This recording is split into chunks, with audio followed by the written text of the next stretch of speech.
I'm joined right now by Charlie Spiering, former political reporter for the Washington Examiner and Breitbart News, author of the book Amateur Hour, Kamala Harris in the White House. Charlie, it's great to have you back on the Scott Sands Show. You bet. Thanks for having me back. So we talked last in the middle of the summer, right after Joe Biden stepped down, announced he would not run for re-election. Kamala Harris was coronated as the new Democrat candidate, and we talked extensively about how she's kind of stumbled into the role as vice president and kind of stumbled her way through her entire career. And yet we really still, and even on the campaign trail, don't know much about her or her policies because they've constantly changed over the last few months. Right. She was just doing a podcast the other day where she said she had no interest in pursuing the entire Medicare for all bit for the Democrats. That's something that big change from her 2020 campaign, and certainly one that the progressive left is going to be a little bit upset about. How did she even get to this level in American politics?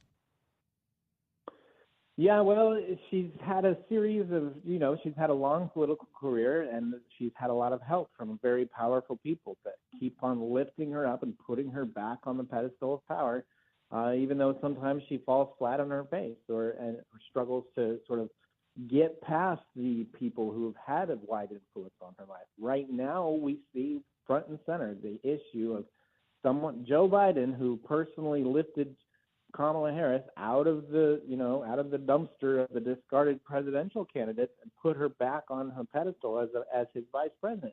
Now she's trying to get away from Biden, trying to throw him under the bus as she's really struggling to win an election and trying to do it on her own merits, but she can't forget that the person that put her there in the first place. It seems along the way Joe Biden has kind of thrown her under the bus a few times since stepping down from his re-election efforts as well. I want to get into that in just a second. Yeah, that's been very interesting. Is it on purpose or is it not? That is the question that everybody's talking about. But in the end, it looks like more like Joe Biden, just out of incompetence and personal pride, is kind of making a few critical blunders that the Harris campaign has really had enough of. So let's get into that for a second, because Joe Biden, he's getting kind of old, and we've questioned his mental acumen over the last 4 years, really, even before that.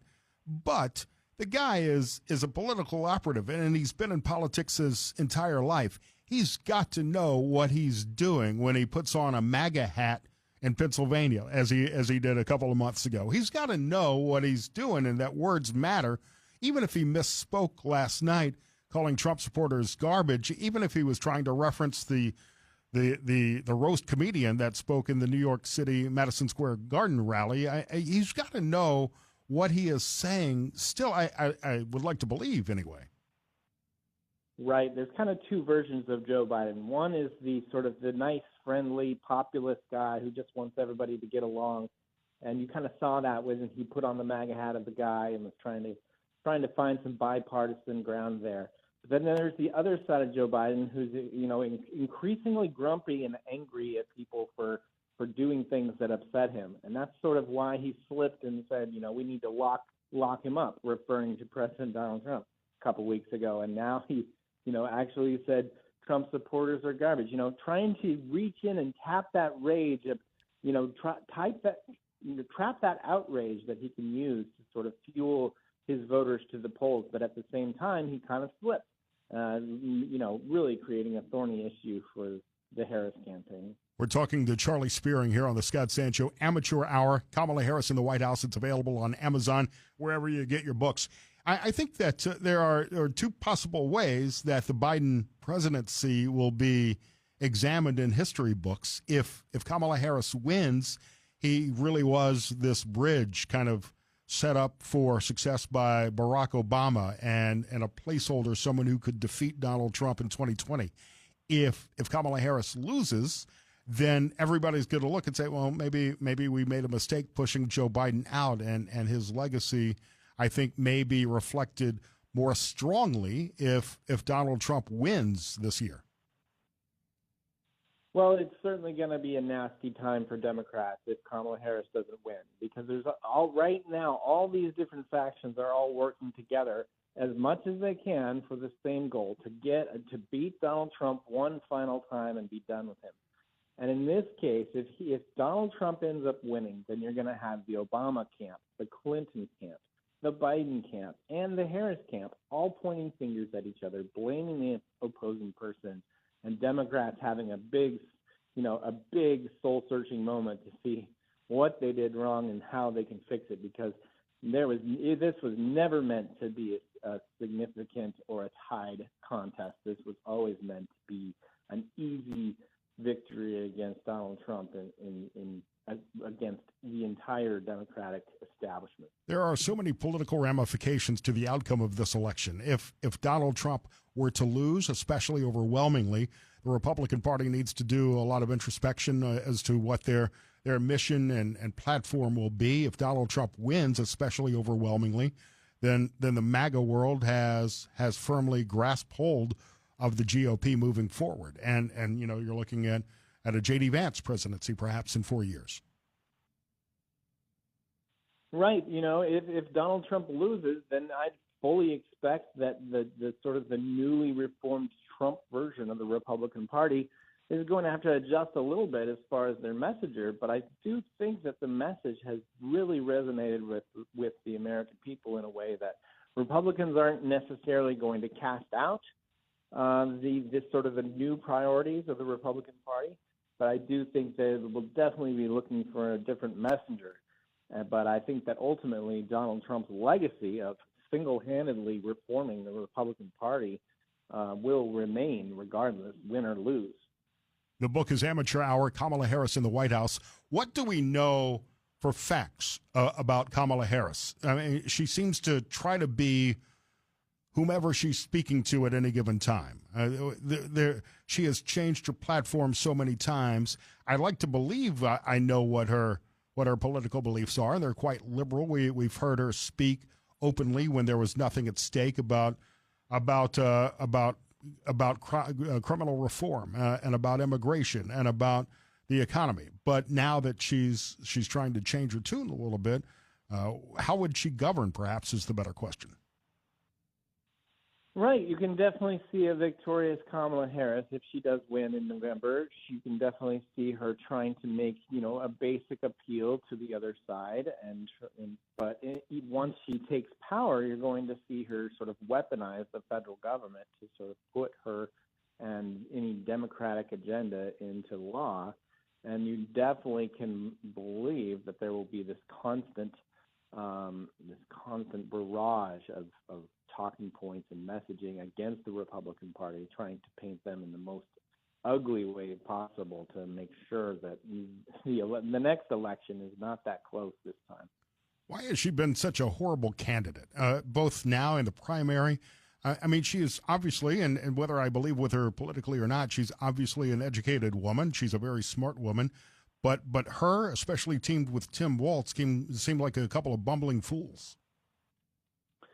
Well, there's certainly a problem of confidence. I think Kamala Harris lost a lot of confidence when she first ran in 2020, and that everything since then, even her vice presidency, there was always a hesitation, a fear, a resistance, an unwillingness to take these kinds of risks, and an inability to speak in an authentic way that attracts most Americans. And I think when you don't have a core belief system, and when you're constantly changing your mind on what you believe in and changing up your talking points, voters learn that you're not very serious. And that's certainly why they rejected her in Iowa in 2020.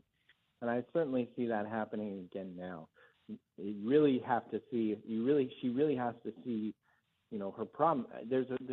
You can honestly say that she believes in abortion rights. That's one thing she's believed in her entire career. And that's really the only issue she's quite comfortable talking about. But when it comes to anything else, there's a deep hesitancy about how exactly to portray herself. It's interesting, too, Charlie. In politics, a lot of negative campaign ads are based on candidates flip-flopping on issues. But Donald Trump has changed his opinion on a number of issues throughout his life.